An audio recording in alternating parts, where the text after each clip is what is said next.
Hey, this is King David, David Live Music, and this is the Daily Dose. This is where, in 4 minutes or less, I give you a quick dose of music production education that you could find at FruityLoopsUniversity.com or BeatClass.com. Fruity Loops University is the live class.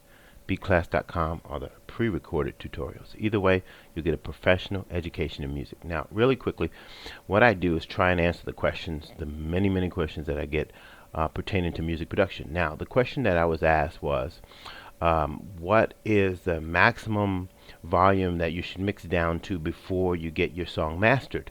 And there's many different concepts on this. Now, here's what I know.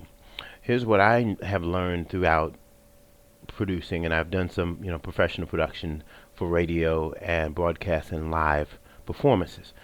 The headroom that you want to leave. Now, headroom is going to be the amount or the highest decibel that you should mix your song to before it goes to mastering.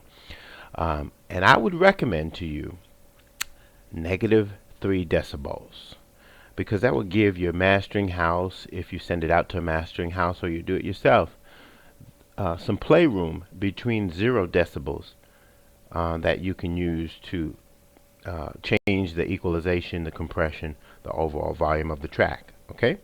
Now, if you go over 0 decibels in the digital world, you have gone too far, and you will create distortion in your music. So let's take this slow track real quick.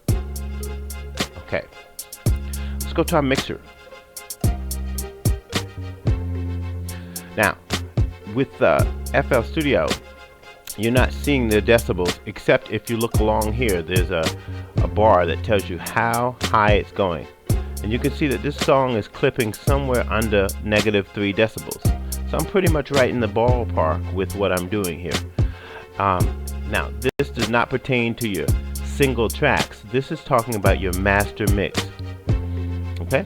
Now, I have even maybe just a little bit of room to play with right here. I can go maybe just a little bit higher and get it right to that -3 mark. So now, that is a safe place that I can mix this track to and then send it off to mastering.